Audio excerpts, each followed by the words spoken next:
So I still have about 1 minute too, then we'll get started. If you're just joining right now, which some of you are, good morning. I was saying to everyone a few minutes ago, make a comfortable space around you if you can. Quickly grab a candle or an incense. Make a temple around you, because we're going to work to use our asana practice to turn this into a temple as well, or to return to the temple might be the better way to say that. So there is a playlist for today's class. It's on my Facebook page, Megan Grace, and it should be the top post in the news feed. And I think it's something to do, I can't remember what I named it. It's something about being held by the infinite.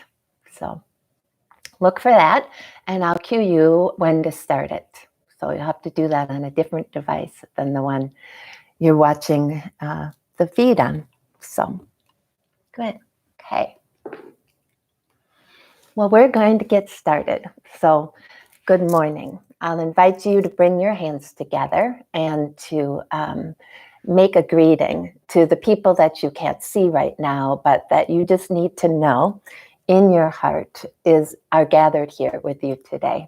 Okay? So close your eyes and see those people who you practice with on a regular basis. See the familiar faces sitting to the left and to the right, in front of you and behind you. Feel the energy of perhaps the space you're used to practicing in. Sometimes I get worried that I'm forgetting it. And this experience here, this way of practicing, in my mind, is no match for the real thing. But we'll find our way back there soon enough. I promise. Okay. Good. Thank you. So good morning. We're going to practice from my home and from your home today. And that'll bring a little bit of a sense of kindred connection, I think, too. What I wanted to talk with you about today, to kind of set the vibe for what we're going to practice today, is a little, I'll call it an aphorism that somebody very important in my life taught to me. And he taught it to me in two ways, both as a phrase, as an aphorism, and then together we lived it out. And that phrase is pain pushes and vision pulls. So I'll say that again. Pain pushes and vision pulls. And obviously there are two parts to that. And I feel that at this point in time, I feel myself standing right in the middle of those two. I am aware of pretty intense pain, pretty intense dis-ease in my own life, and certainly, perhaps even more so, if I'm honest, with other people who are really facing the health challenges of all of this. And when I turn towards that pain, and I know lots of you are, I've talked with a couple teachers this week who are just saying, wow, I don't think I'm in the heart of my practice right now. I'm not living out my spiritual practice. It seems to have left me, which isn't, of course, true, but we have permission at times to leave our spiritual practice. And when we do, that's when we experience pain.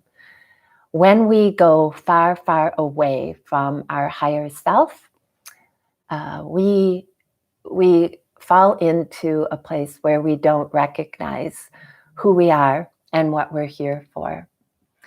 And that kind of pain has a way of nudging us, sometimes big drop kick pushing us.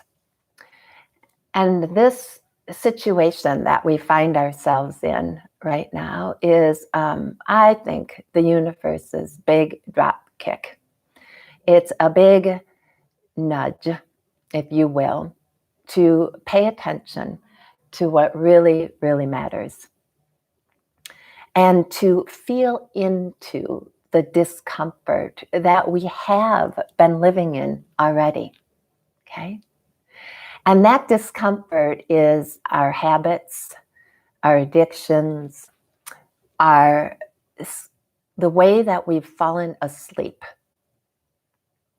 So we come to this moment in history where we have this opportunity, and I'll call it a beautiful opportunity, to actually lean in to that pain and let it become the portal where we can step through. And when we step through that portal, we'll come to the place where we can turn towards a vision for a different way. And that vision of how it can be, and I'll even say about how it's supposed to be, is spoken about in the Bhagavad Gita and lots of other sacred texts. Any spiritual or sacred text is here to be what I often refer to as a finger pointing to the moon.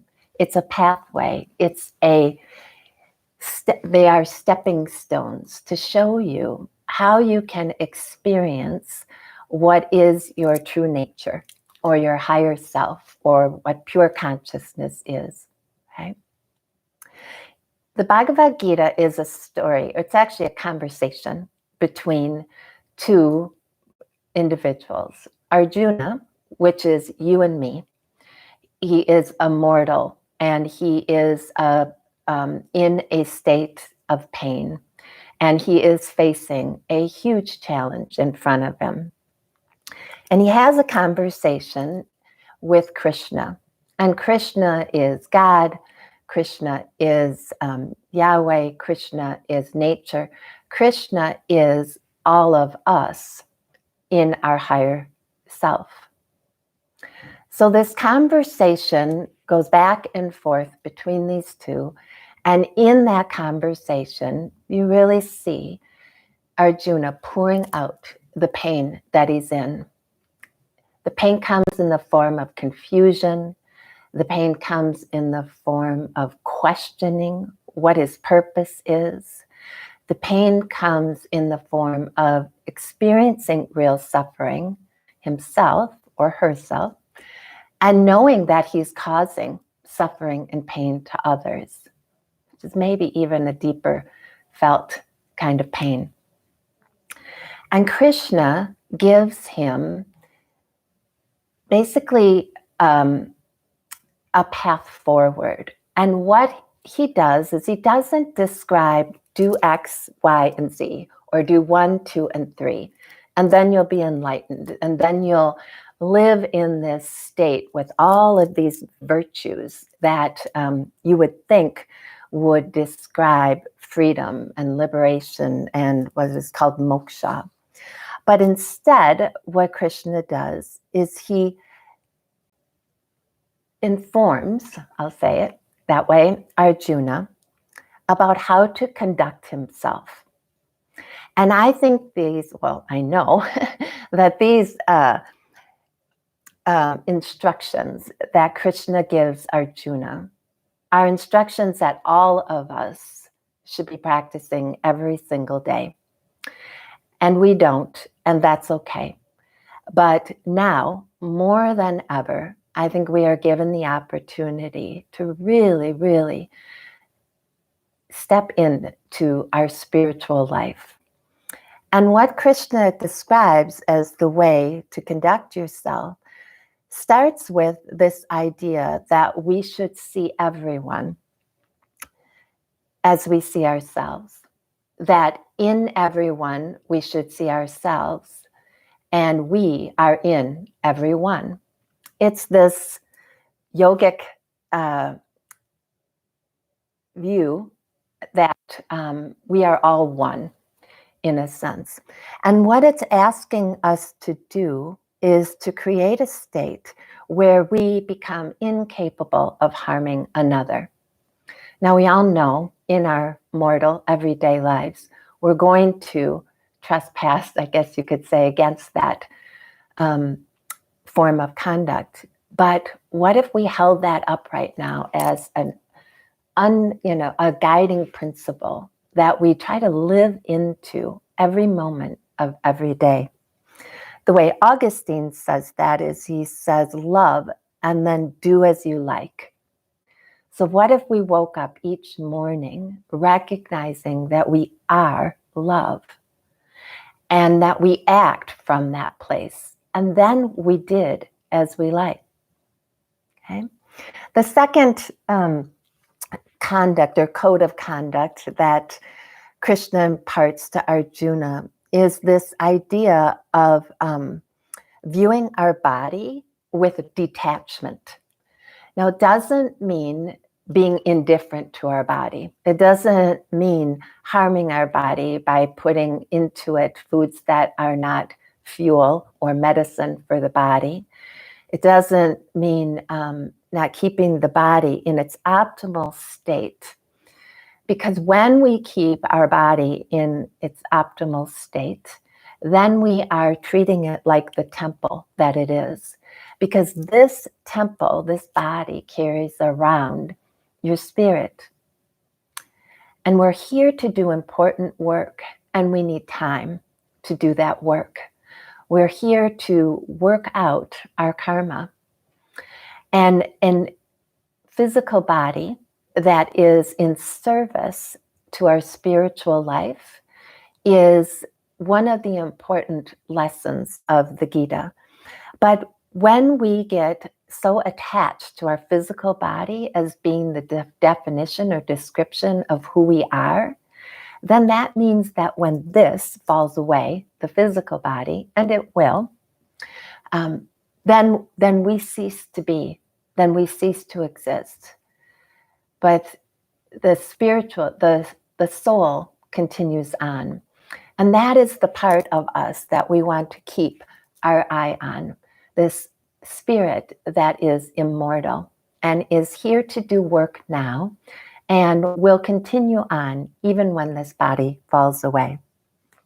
The third request of us in terms of how we live our lives right now and always is to rest in the midst of intense action.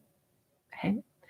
Sometimes I think there is this suggestion in yoga and other spiritual practices that we are to retreat and to go off and live and, the life of an ascetic. And we can do that. But for those of us who are called householders, we are in the world and we are doing the work of being human and being divine simultaneously. And that means that we need to show up and we need to engage and we need to act. And the way that we need to act is going to take us outside of ourselves. It's going to help, it's going to create a situation of feeling undone, a situation of struggle and pain at times. And so this part of the Gita is asking us to, in the midst of that, how can we find rest? We can go off for a brief period of times and regroup. We can find our meditation seat and go inward. But inward is always here. It comes with us. It comes with us in the form of how we discipline ourselves into where the origins of our action come from.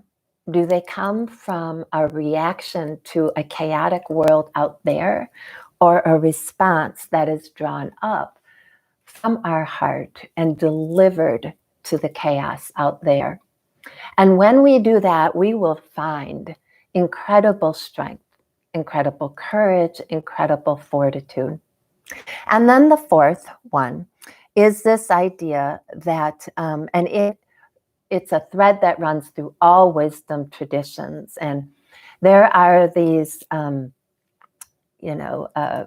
truths. Many of you have heard me talk about this before, but they're called perennial truths. And they are truths or pearls of wisdom, you could call them, that run through every single wisdom tradition.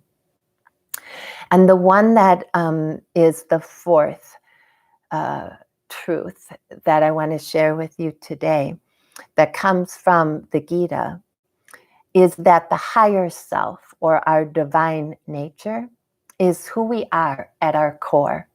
Okay? So what this is saying is that at our origin, we are goodness. We're not the chaos we feel inside. We're not our last small or big mistake. We're not our past. We are, at our essence, goodness. And this, perhaps you could say, is the most important of the four that I've shared with you today. Because when we come back to this realization that at our core we are good, at our core we are pure, at our core we are the divine, then we can turn towards that as our vision. Okay? And that is what pulls us forward then. Not the pain that we're experiencing, but the vision of goodness. So with that, I invite you to reflect on how you got out of bed this morning, okay? And if your first thoughts were of pain or dread or confusion or anger or upset of any nature, recognize that as a fluctuation, external stimulus that has been a habit of yours, of all of ours, to respond to be attracted to think that that is the way to live from. Okay? And know that you have the opportunity to reset that at any moment. With each exhale, you can reset that. Okay? So the other day, we're going to start to practice very soon here, but the other day my son, younger one, stopped by. And I guess you guys can't see it on the screen, but there's a harmonium sitting right here. And it's been sitting in my living room for a little piece of time here, and I've been practicing. And he asked me what it was, so you can tell he's not a very long-time advanced yogi practitioner, because he didn't even know what a harmonium was. But I explained to him what it was, and he asked me why it was here, and I said, well, I'm going to lead an Om with it at the beginning of my class on Saturday morning. And he said, oh my God, Mom, you're not going to sing, are you? And to him I said, yes, I am. So in keeping with the theme of pain pushing, I'm going to invite you to close your eyes wherever you are. You can draw your hands together in front of your heart. And we're going to begin this sacred practice of moving our bodies and opening our hearts together. And we're going to begin it by chanting Om 3 times. Inhale. Om.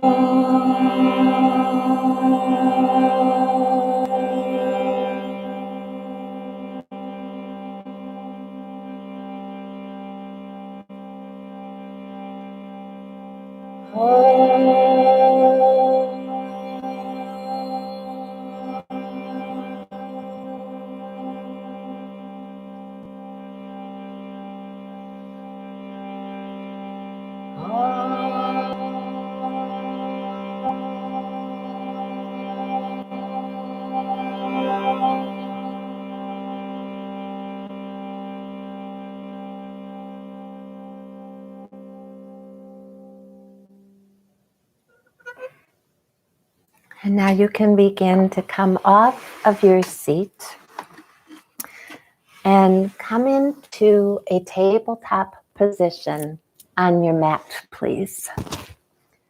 Face your head towards whatever you define as the top of your mat. Set your knees right underneath your hips, your wrists right underneath your shoulders. And then spread your fingers wide apart. Make little touch pads with each of your 10 fingertips. Do each one at a time. Okay? And then I should have said, if you're going to play the playlist, now is the time to start. Okay? Okay. And then pressing into the thumb pad, pointer finger, the middle, the ring, and the pinky finger as evenly as you can. Lift up between the shoulder blades a bit, so you're spreading that wide. Okay? Just allow your chin to come down towards your chest, gazing back towards your navel. And then inhale, draw the gaze up towards the ceiling. As you exhale, take your chin towards your chest. And as you inhale, look forward, draw the spine long. And then exhale, bring your chin in. And now start to deepen the movement by bringing the spine into the flow. Okay?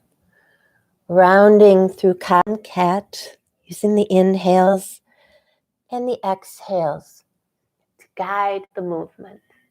Okay? And allow the inner guru, the inner teacher, to start to be your most important guide. I'm along for the ride, just to offer suggestions to you.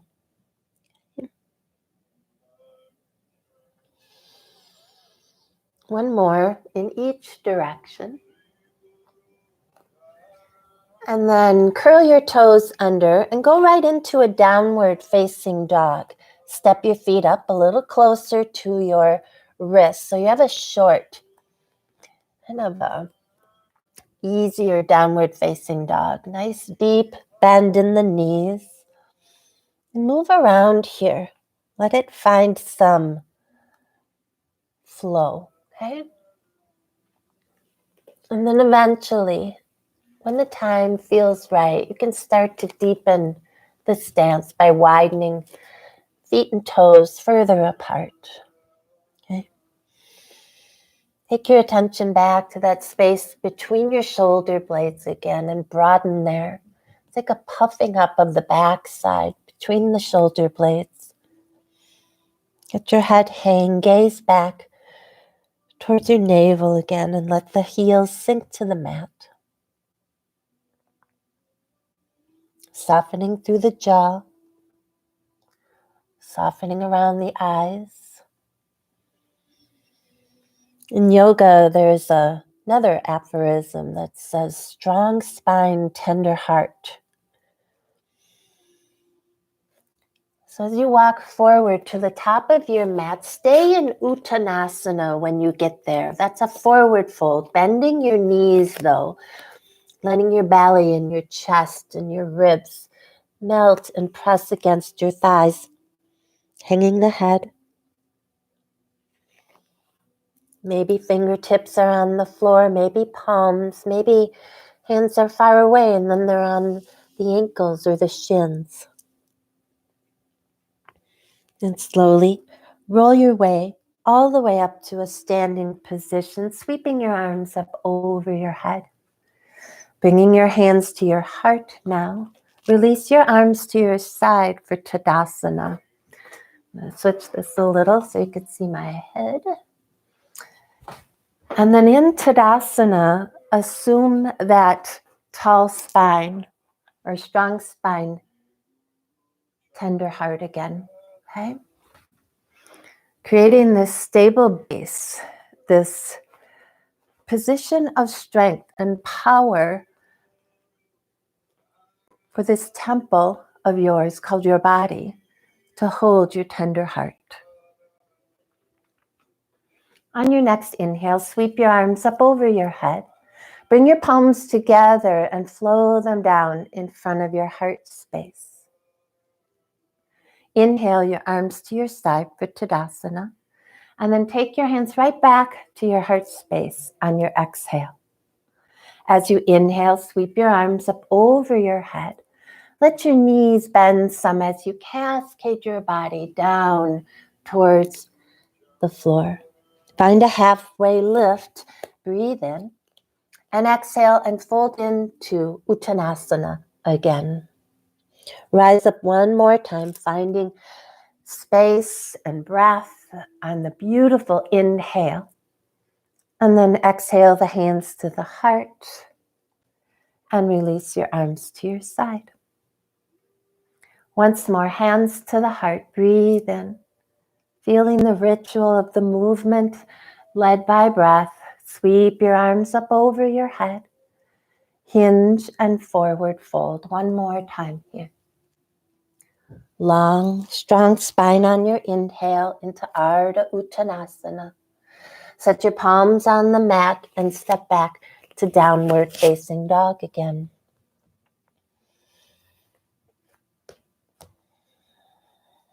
Find 3 cleansing breaths here. Breaths that wake the body up. Breath that helps you find calm amidst the intense action of your life right now, of the planet right now.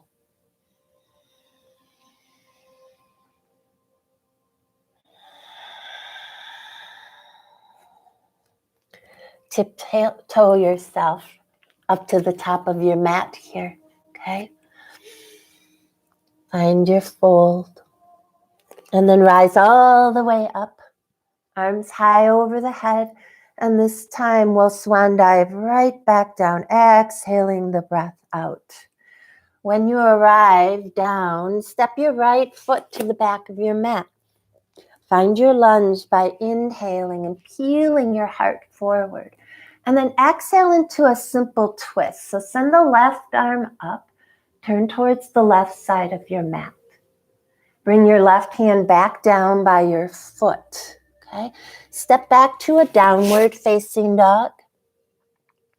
Inhale, come out long to plank pose. And nice and slow with your elbows, even scraping your body, lower all the way down to your belly. Inhale, rise, Bhujangasana. Exhale, lower. 2 more of those, using the back muscles to draw you up, drawing energy up the spine. Lower. And then 1 more, inhale, rising. As you exhale, heart comes to the floor, toes curl. You can move through tabletop on your way to downward facing dog. And then inhale, lift your right leg towards the ceiling and step your right foot forward between your hands. Find a lunge again, and then maybe you step the back foot up a little bit as you come into Parsvottanasana, pyramid pose. So it's early. Be gentle with yourself, but fold here. And then lift your heart up off your front thigh and step your left foot up to meet your right and fold in. Come up nice and strong and tall on the inhale. Bring your hands to your heart and release your arms to your side. Hands to the heart. Inhale, sweep them up.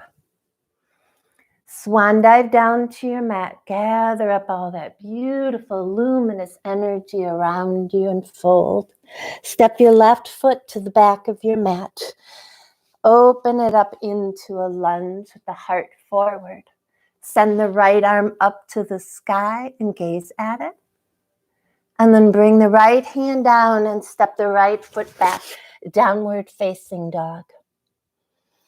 Flow out long to plank pose. lowering down, belly or navel to spine, drawing down.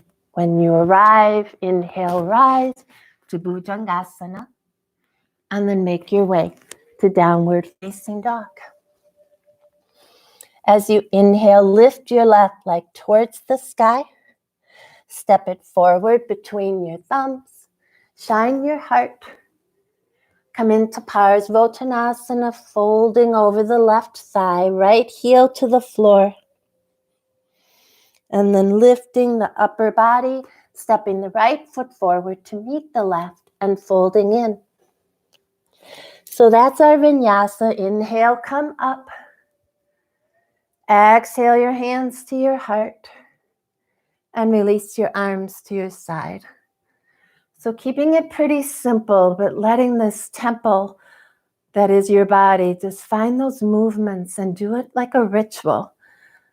Rituals create safety. Rituals create new pathways in the body that are sacred. So let's come into that again. Take your breath in here in Tadasana, and then exhale your hands to your heart. Inhale, flow your arms up high over your head, and swan dive down as you exhale all the breath out. Step the right foot to the back of the mat. Find your lunge. And then exhale your left arm high to the sky for a simple twist. Bring it right back down as you inhale, and then step back to downward facing dog as you exhale. Inhale, long to plank pose, lowering all the way or halfway down. Come into up dog or Bhujangasana, and then make your way to downward facing dog. On your inhale, you extend the right leg up behind you. You bring the knee in and you step the foot forward between your thumbs. Lift and present your heart. Come into Parsvottanasana, perhaps stepping the back foot up some and folding.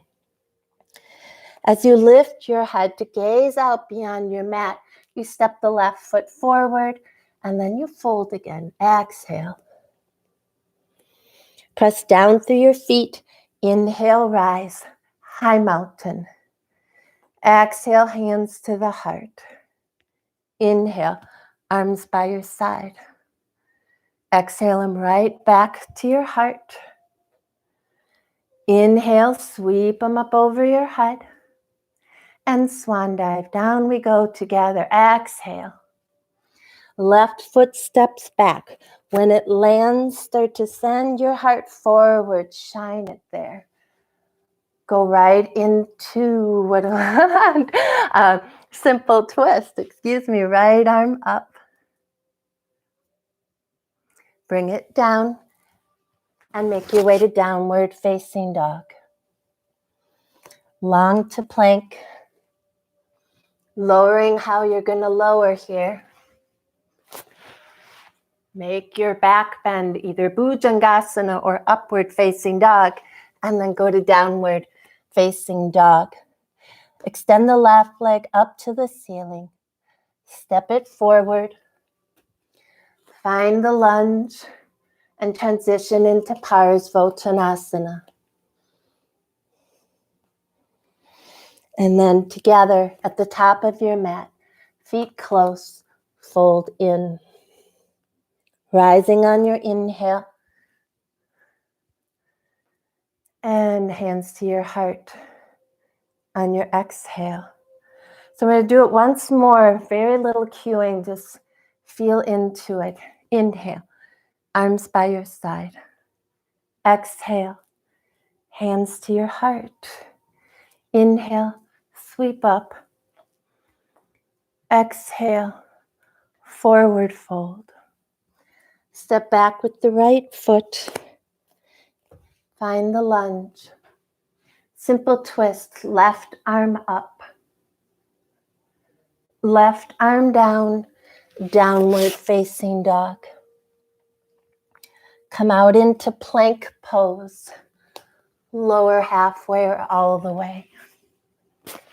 Do your back bend on the inhale and find downward facing dog. On your exhale, right leg lifts. Step through, bring your foot to your hand, shine your heart. Parsvottanasana, pyramid pose, fold. Step left foot up to meet the right, and Uttanasana. Rising on your inhale, always coming back to the heart on your exhale. Inhale, arms by your side. Exhale, hands to your heart. Take your arms high. Flow them down to the floor. Step back with your left foot. Present your heart. And then present your right arm to the sky. Simple twist. Bring it back down. Go to downward facing dog. Shoulders come out over the wrists. Plank. Lower down. Upward facing or Bhujangasana to downward facing dog. Now the left leg lifts. You step it forward. Find the lunge and transition right into pyramid. Right foot comes forward to meet the left, folding in, rooting to rise, arriving at high mountain to come back to the heart, to release the arms by your side for Tadasana, mountain pose. Okay. As you inhale, sweep your arms up and then sit down in Utkatasana. So feet can be slightly apart or big toes could be touching. Okay. But find this drawing of the hips back, a drawing of the heart forward. Okay. Shoulders down. Shoulder blades broad. Fingers light, full of life. Okay. Take this here for a moment and then stand up. Bring your hands down by your side. Okay? And then sweep right back into Utkatasana, arms forward and then high alongside your ears here. Bring your arms down now behind your back. Clasp your hands together. Draw knuckles to the floor and lift your heart and perhaps your gaze some here. Cascade down, belly to thighs, folding. Let your knuckles go high to the sky. And then release your hands to the floor. Step back with your right foot. Turn the right heel down. Come up and open into Virabhadrasana 2 here. Okay? So setting up with your feet more or less in one line. Okay? Left knee right out over the pinky toe side of your left foot. Deepen into the lunge. Extend and broaden from the heart out to the fingertips. Okay. Tip it back to peaceful. Let the left fingers flow up. And then move right into triangle pose. Draw both hips back. Reach beyond your front of your mat with your left fingers. And then cascade the front of the body, the left side down. And extend and reach through the right. Okay. Roll onto the sole of both feet. See if you can distribute the weight there. Drawing the hips back. Definitely. In the midst of action, coming back to the breath to find your calm. One more breath here. And then bend the left knee, come back up. Come into Virabhadrasana 2. Revisit that for just a breath here. Cartwheel your hands to the floor. Step your way back to downward facing dog. Look to the top of your mat, and you can step, jump, or walk there on your exhale. Folding in, Arriving in high mountain at the top of your inhale and sitting down in Utkatasana as you exhale. Take a breath here. Exhale your arms down behind your back. Inhale, broaden through the heart. Gaze up. Cascade down the front of the body as you fold into Uttanasana. Okay?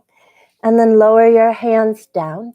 Step your left foot to the back of your mat and come up and open into Virabhadrasana 2. So just gaze down. You should be able to see your big toe, but make the outer edge of your right knee right over the pinky toe side of your right foot. Okay. Tip it back to peaceful. Find the reverential nature of this beautiful shape of flowing and then moving into triangle Uttiti Trikonasana. Okay. Maybe your bottom fingers find a block. Maybe they're on your shin. Maybe they're brushing against the floor. Very little weight in the bottom hand.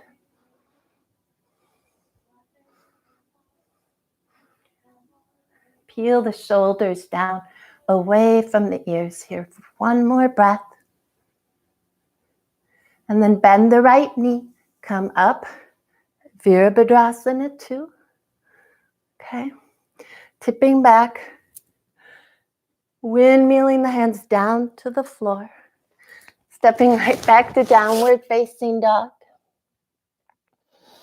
Finishing it at the bottom of your exhale. And then inhale, look forward, bend your knees. Exhale, step, jump, or walk to the top of your mat. Fold in. Come right up into Utkatasana here. Okay.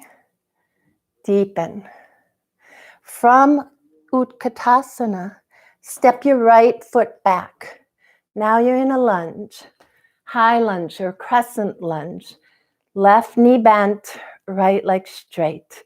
If your back is going to give you something to talk about, bend your right knee a bit, and that'll relieve the stress on your low back here, okay? Otherwise, see if you can draw the right leg straight, okay? Bring your fingers together over your head. Extend the pointer fingers and really broaden through the front, arching back slightly if you can.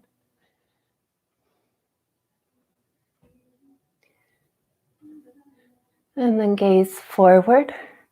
Bring your hands down by your left foot. Swivel around to the right side of your mat, okay? And fold in a wide-legged forward fold here. Fingers can go out by your toes. They can be tented right underneath your shoulders here. Again, find that space between your shoulder blades. Send your blades like to the outside edges of your body here, okay? Navel to spine.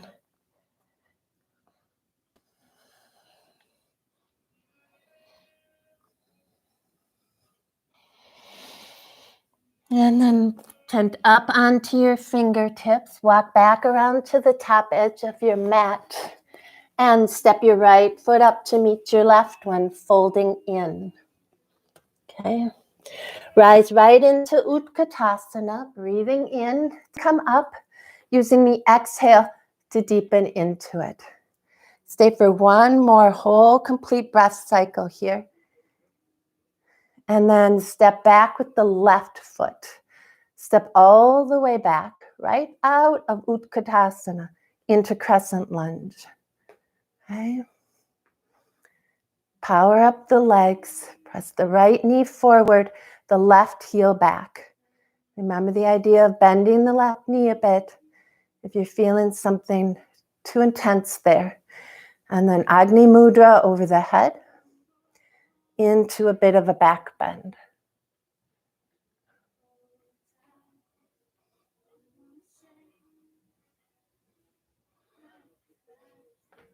Pitch the upper body back to the front. Bring your hands down. Spin around to the left side of your mat and fold into yourself. I'm gonna switch around here. One more deep, wide-legged forward fold.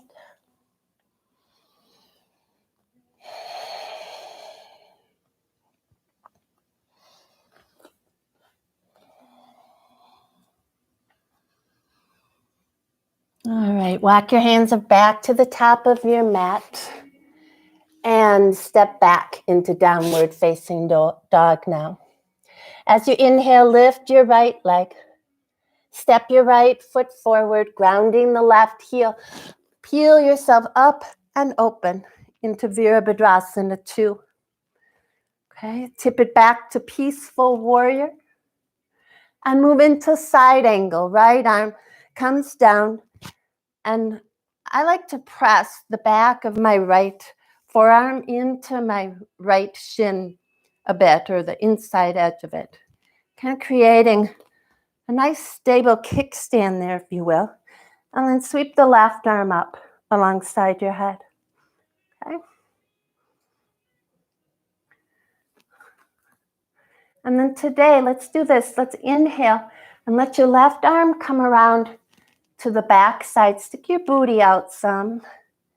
And then draw it back and see if you can bring yourself into a nice, long, powerful line of prana flowing up from the left foot into the left fingertips.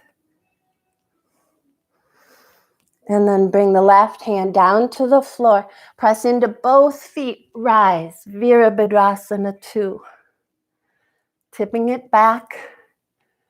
Windmilling your hands to the floor. This time, turn the back heel up. Lower the left knee to the mat. Rock both hips back. Ardha Hanumanasana. And let yourself experience a few moments of the devotional quality of this bow. Bow to the higher self. A recommitment to love, and then going about our day. And then rock your hips forward. Feel your front foot to the mat and step your way back to downward facing dog. Inhale, left leg rises. Stepping through on the exhale, grounding first and then coming up. Virabhadrasana 2. Tip back through peaceful, and then come into side angle. Left arm down. Find that place that's going to be your foundation. And then extend from there all the way along the right side of the body. Do that sweep of the right arm out alongside your mat, sticking your booty out behind you here. And make it about coming back into the shape, reimagining something new or recreating something that wasn't there before. Okay?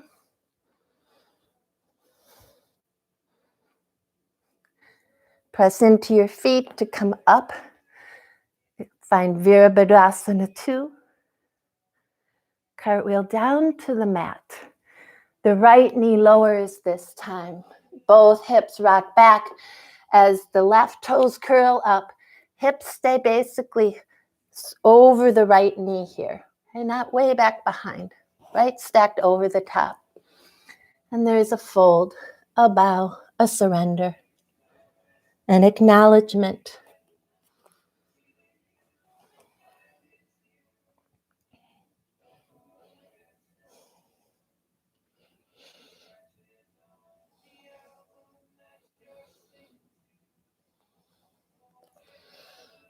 And then come out of it with grace.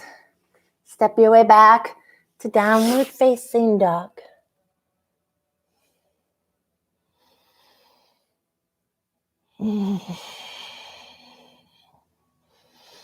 slowly walk to the top of your mat, folding in,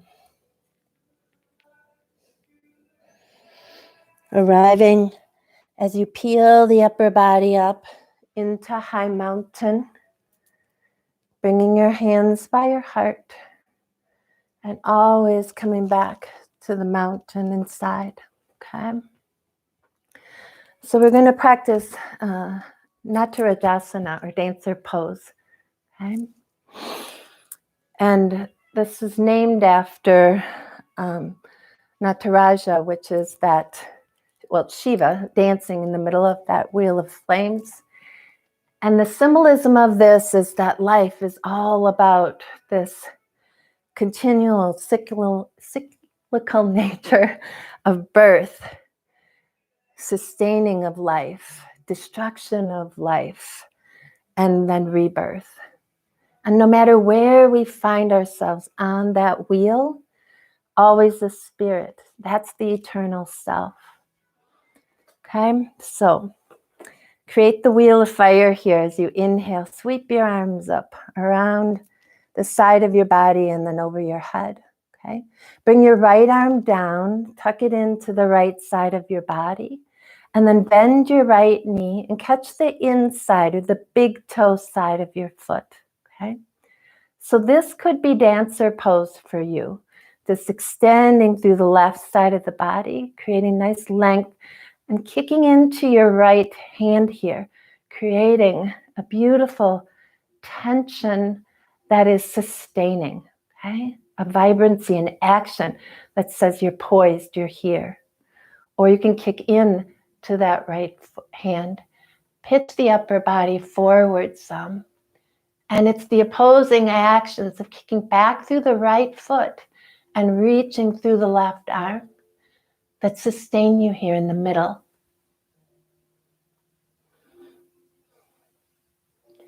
Then you come up, keep your right foot lifted and just bring it in front of you and kind of make a little dancing Shiva. Arms can just kind of flow however they want. Left knee is bent. And then float your way out of it, please. Take a freedom breath here. Inhale, arms sweep high. Exhale, hands to the heart. Again, inhale, sweep the arms. Exhale, hands to the heart. One more breath. Inhale. This time, keep your arms high over your head and just exhale the left arm down. Tuck it into the side body. Recreate the power in the right foot by pressing it into the floor and picking up your left foot. Find the big toe side, stand. Repoise yourself. Always a chance for a new beginning. And then go.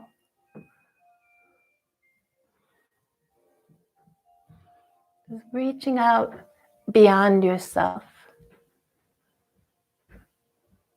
Beyond your small self. Towards your higher nature.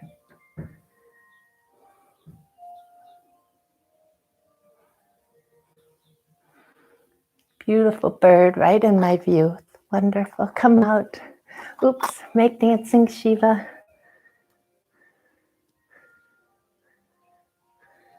And then stand in Tadasana. Step your feet about hip distance apart. Cross your hands in front of your heart space. Close your eyes. Fall into your arms. Fall into your own embrace here.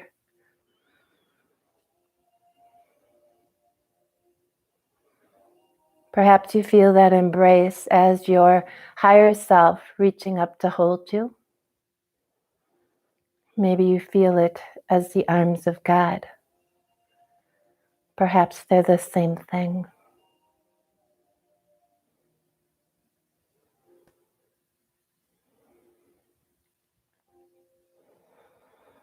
Inhale, Open your eyes.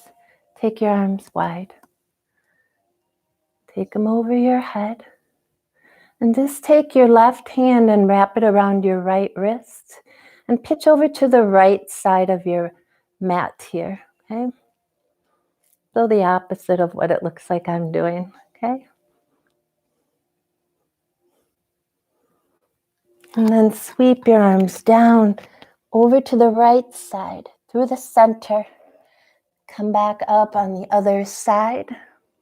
Do a quick switch of the wrists and pitch to the left.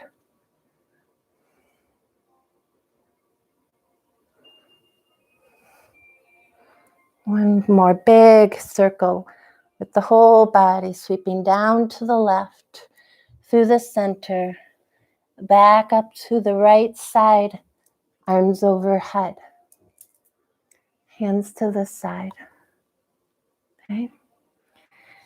And then bring your hands to your heart, please. Step your feet right together. Lift up onto your tiptoes and down we'll go. Bring your elbows up, sorry, in line with your wrists here, so that you have this inward pressure or kind of pressing of your palms together. And that'll stabilize the upper body here. And then you come down as slow as you can go. And when you're all the way down, just stay here. Maybe extend your arms up. Maybe you're still up on the balls of your feet. Float your arms down. And then bring your knees down to the mat. And this is where you might want to grab your cushion, okay? So your cushion can go in between your backside and your heels here. Widen your feet apart though, so that you're sitting down and it's still like you're kind of, your sit bones come down somewhere in between your heel bones, okay? So this would be a variation on Virasana, shoulders back over your hips. If you're not needing that, then the seat comes down right in between the heels. Roll the tops of your feet onto the floor, okay? Keep your knees fairly close together, definitely out in front of your hip bones here, okay? And find your seat, okay? Nestle into it a little bit. Gaze out. Hopefully there's some form of nature outside that you can see here.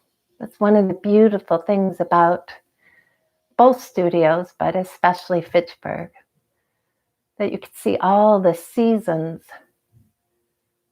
outside of you pass by, knowing that they reflect the seasons of your life, that we pass through each one, and each one is telling us a story about how to live more wholeheartedly. So you can stay here, or you can tent your hands behind you. Turn your palms towards your backside here, okay? That same idea of presenting or pressing your heart forward, drawing your shoulders down, and then the gaze can go up. And depending upon how far back you walk, your fingertips will kind of determine the amount of back bend you can kind of feel here, okay? If you're ready to go all the way down, you can lift your hips, scoot them forward a bit, or your sit bones, I mean, and then come down onto your elbows. This can be where you stop and you experiment and you experience, finding calm amidst any kind of chaos this shape is creating for you, okay? And then you can go the rest of the way, all the way down onto your back.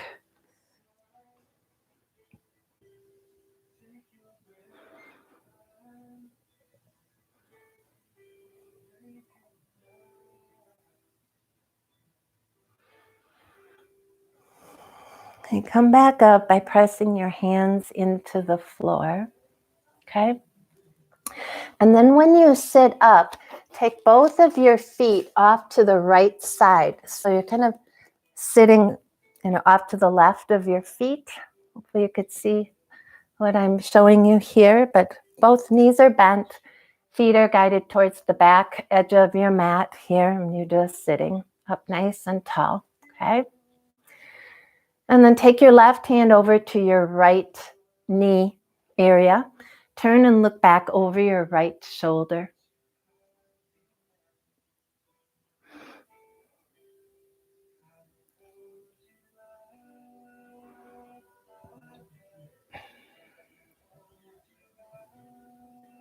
And then turn all the way around the other side of your mat and twist the other direction.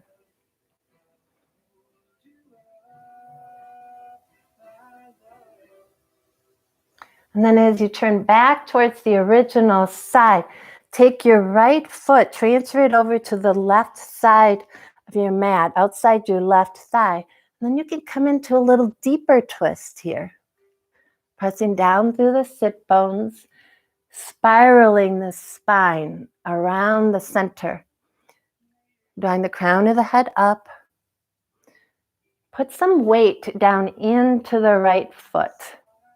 That's a cue I really like because it creates some vibrancy in the whole body for sure. And it creates the spiral or this twisting action from the base up so that it's not just happening in the shoulders.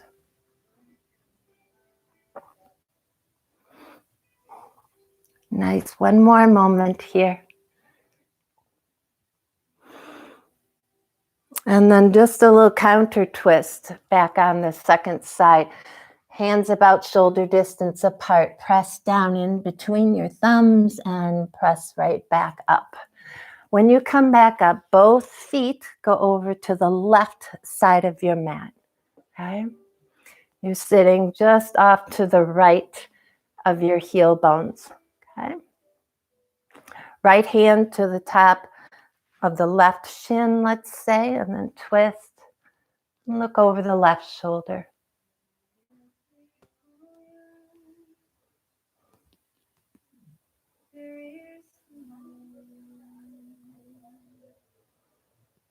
And then turn, look back over the right shoulder, just opening it up a bit here. Very little weight in either hand throughout all of this twisting and turning. And then as you come back around to the middle, pick up your left leg, take it over outside the right thigh here. And then the right elbow either wraps around the front of the shin or tucks outside the left thigh.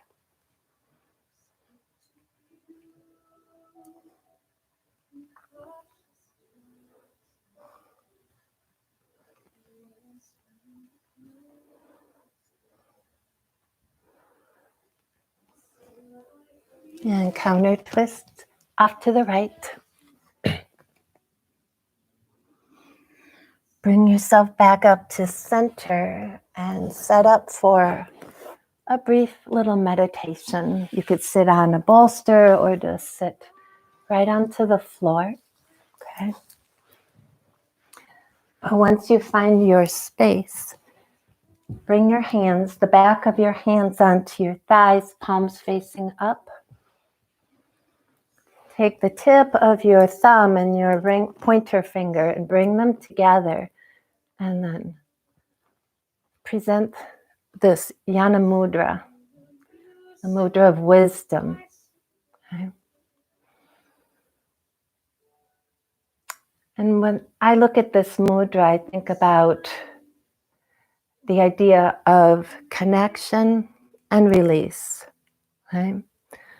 What do I need to hold on to that's worth holding on to?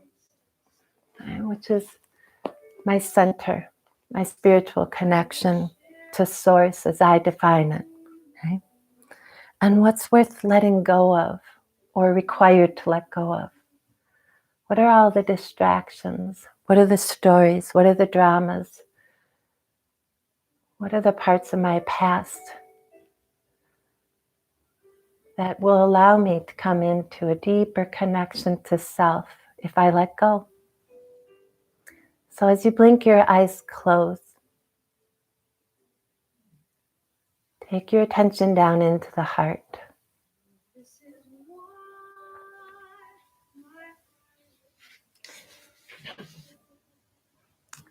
I'm a little bit obsessed right now with the poet, David Whyte. And this, one of his poems is called Just Beyond Yourself.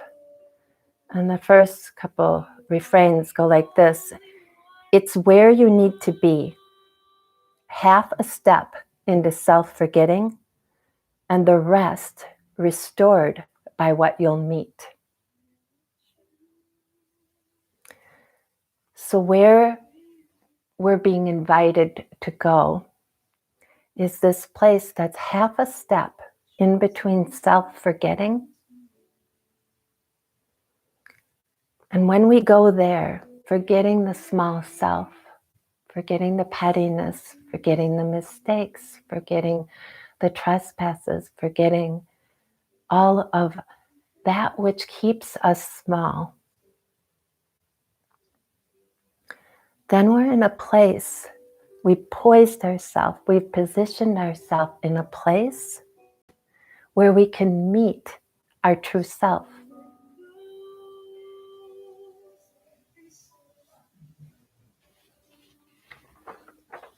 So let the mudra that you're gesturing be a nod to yourself, to forget your small self, and to remember, be reconnected to your higher self.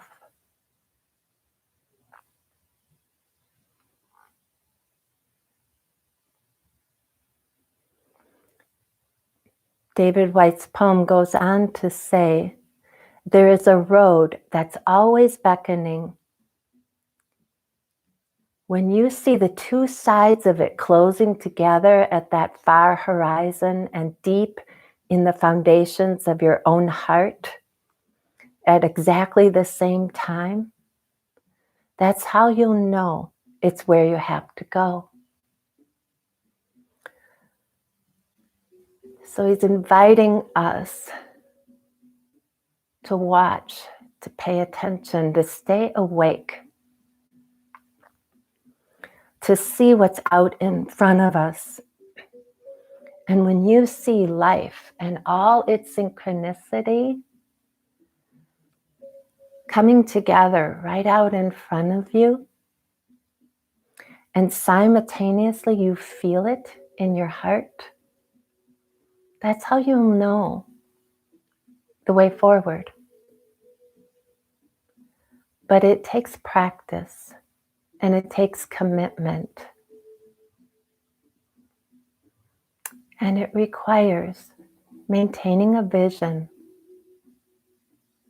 a higher vision for yourself and a higher vision for others. It comes back to that Gita code of conduct, to see ourselves in everyone and everyone in us, and to see at their nature goodness.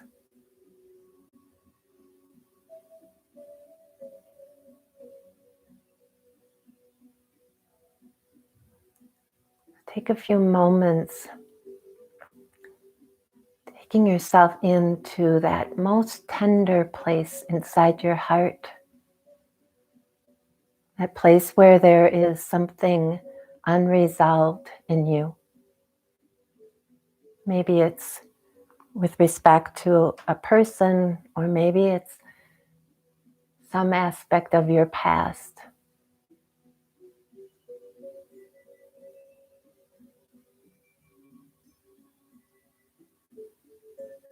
And shine the higher self. See past that into your goodness and theirs.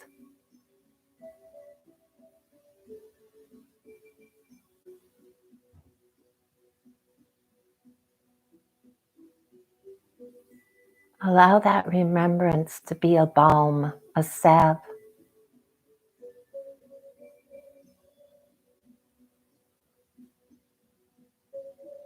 The world needs healing right now, and it's going to happen one soul at a time.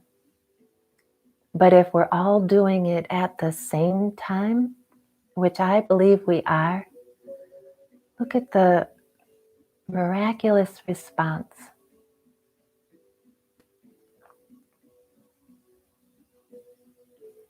The planet is waking up. There's an outpouring of goodness.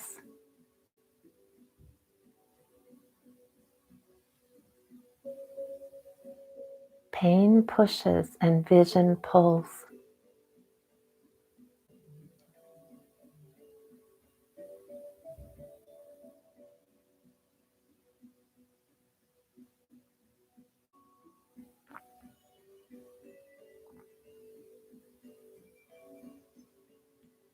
A few more moments, yogis. Breathe. Go into the deepest wound. You've got this.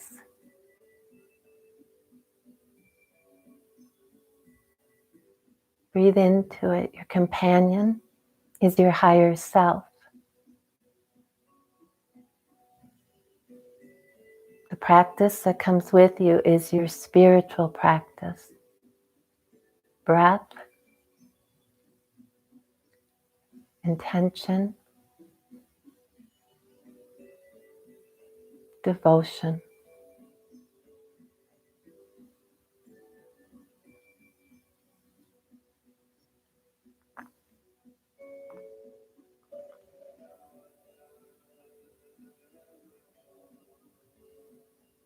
When breath gets short, when the breath gets jagged later today, and it probably will, you come right back here, right back to the calm amidst the chaos.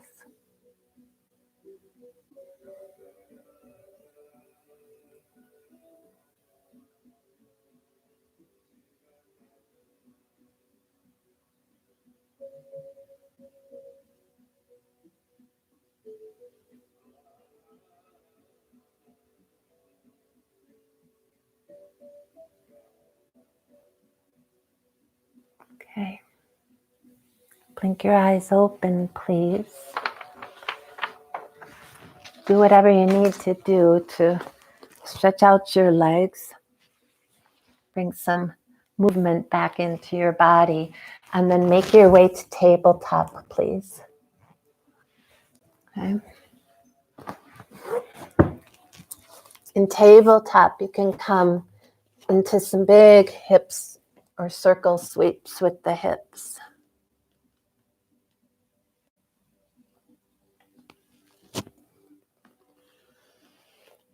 And then find your way to downward facing dog. Step your feet close together here in downward facing dog. Extend the right leg high and come into pigeon. If you take it on your back, I'll show you that in a second, but right knee comes behind the right wrist. Lengthen the left leg. Really make it intentional to take the hips and shoulders towards the back of your mat here. So you're actually coming into a back bend as you perch yourself on your fingertips for these next couple breaths. Okay. And then you can recline forward if you're coming into that version of pigeon. Otherwise, lying on your back, right knee bends in front of the left, or right foot comes in front of the left knee. You thread through the center of that space with your right hand, reaching for the back of your thigh or the top of your left shin, and shoulders come down to the floor. Okay. So stay, breathe, experience.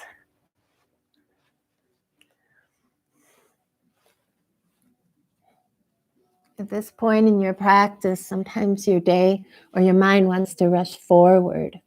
into what the next rest of the day is going to bring, which for lots of us lately isn't a lot. And that can be really disarming. But we can really only do one moment at a time, and only do the moment in the time that it's with us. So stay here in this one. It's where all the richness is.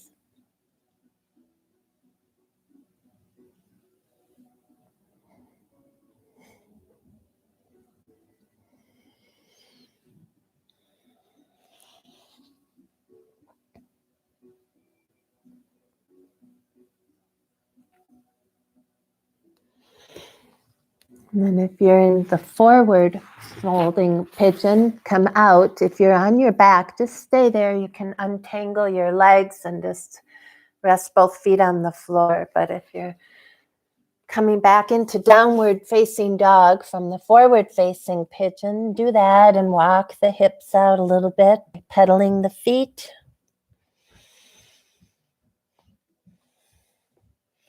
And then if you're on your backs, make your way to the other side. And for those of us going into the forward-facing pigeon, bring your left knee forward, place it behind your left wrist. I like to really press the ball mound of my back foot into the floor, lift my knee up off the floor, press back through the right heel here, and then sit down. Okay? It's a little way to nuance into a deeper expression of the pose. Okay? And then come forward.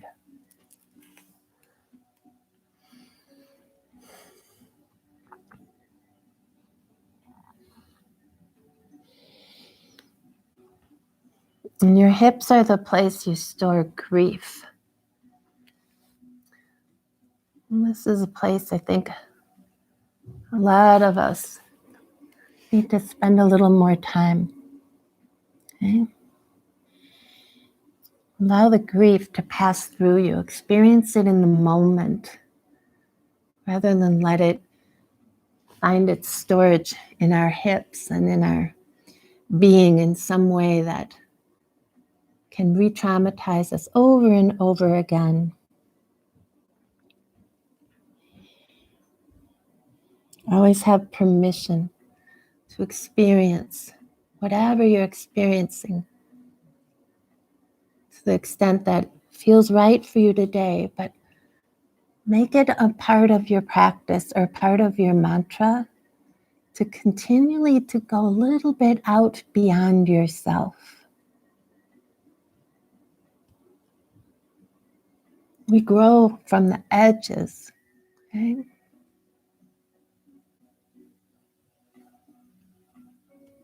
The edge of our discomfort.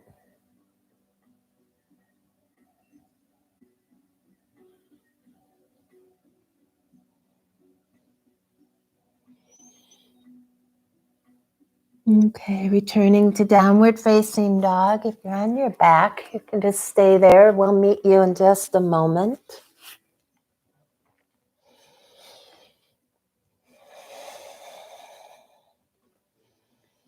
For those in down dog, walk forward about 3/4 of the way up your mat. Cross one ankle in front of the other and sit down. And then feet come out in front of you, flat on the floor, arms extend forward, and just passing through a boat pose all the way down on to our back. Take your arms out wide to the sides of your room. Bring your feet up close to your sit bones, okay? Pick up your right leg, twist it over the top of your left one, okay? Now move both your left foot towards the right side of your mat and scoot your hips that direction as well. And then both legs as one go off to the left side of your mat. I'm not going to be able to do it because of this mic thing, but take them left, shoulders down to the floor here, and then your gaze can turn right.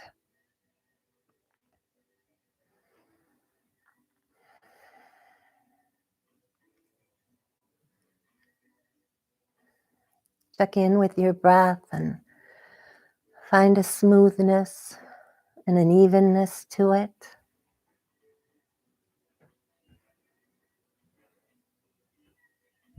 Feel into all the muscles in the face and soften them. Releasing the jaw will release some of the grip around your heart.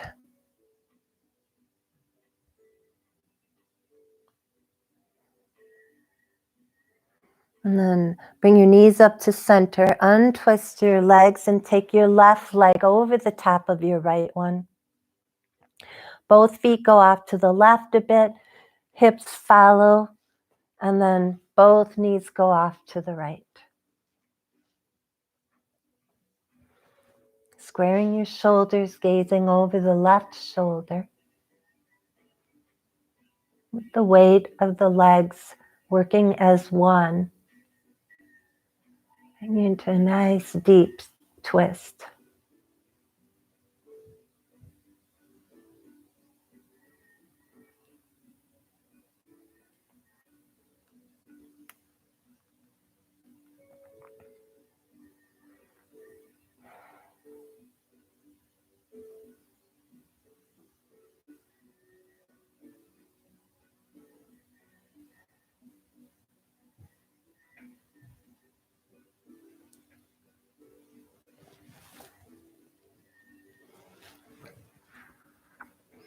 Knees back to the middle, yogis. Untangle them. And just find a air Baddha Konasana. So soles of the feet together. Reach your hands through the center. Wrap them around the tops of your ankles here. And then just shoulders back down onto the mat if you can. Draw your knees towards your middle line here and draw your heels towards your midline and let your knees splay out to the side. So it's just like supta, but your feet are up off the floor. Right. And let yourself feel into the expansion that's happening right now along the spine, from the heart.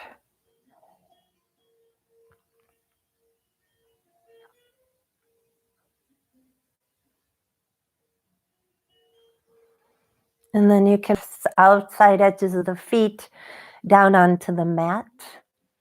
Left hand can come to your heart and your right hand to your belly. Feeling into these sacred chakras, these energy spaces. Second chakra, the space of being open and available to the shifting tides of your life. The inevitable change that is always at your doorstep.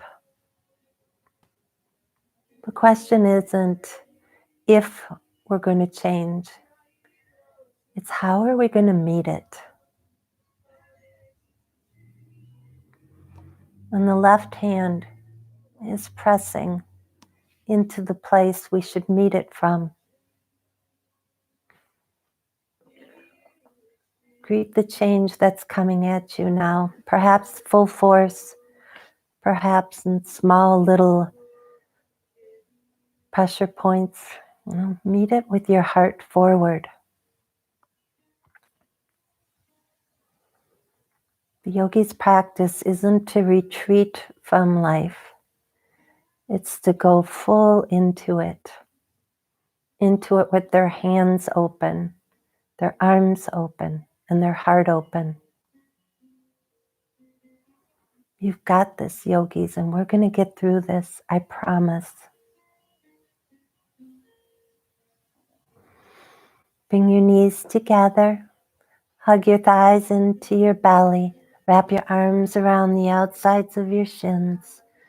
Give a little squeeze. And then lengthen yourself out into the shape of Shavasana. The whole backside of the body can press down into the earth now.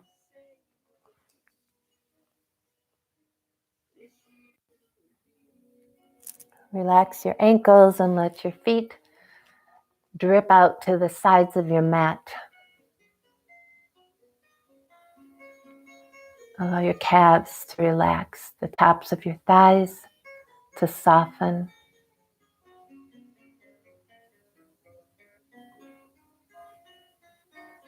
Take your awareness before you leave it to your belly and see the rise and the fall of your belly as you breathe in and breathe out. Notice how life is breathing you. Ever want to question whether there's some force that is guiding your life? Try to stop breathing forever. Okay? Hold your breath, and then when you exhale, smile. Smile at the one whom helped you exhale.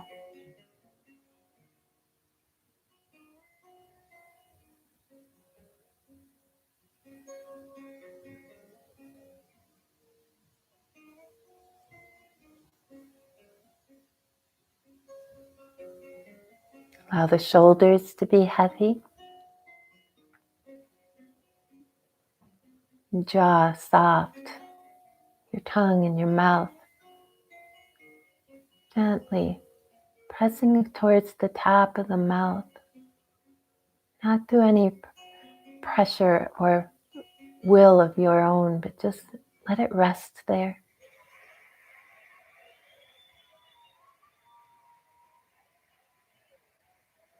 Cheekbones are soft. Eyes settle into the sockets.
Begin to deepen your breath, yogis.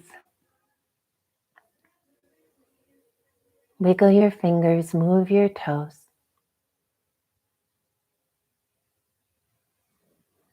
Feel into those beautiful beings who would be at your left and your right side. And know that they're still there. And while we're separated for now, we'll be back together.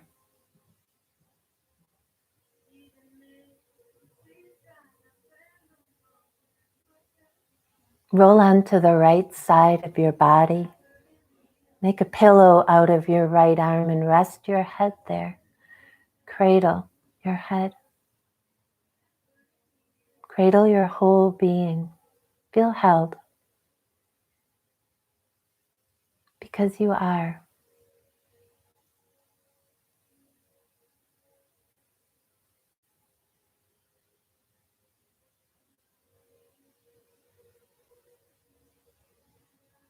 And then come up to your seat.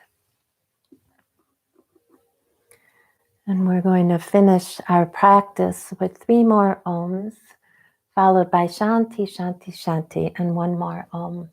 Okay? Bring your hands together at your heart. Breathe in with me.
So now we go forth, yogis, into another day, another opportunity to bring our beautiful selves into the moment, a moment that desperately needs us to bring our higher self forward.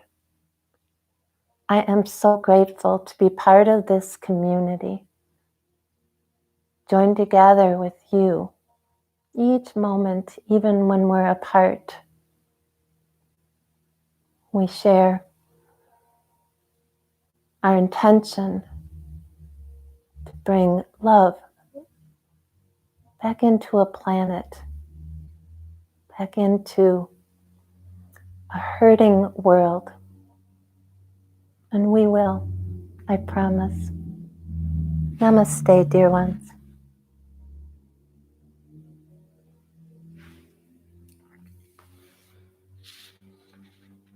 Thank you for your practice. My email is megangrace108@gmail.com. If you email me and would like to have any kind of conversation at some point by email or by phone or through a 6 feet apart walk, I would love to meet any of you on this path until we can come back together in a bigger, wider community. So reach out. We can find a lake, a path, a rock to sit on, a place to connect. So thank you so much. Namaste.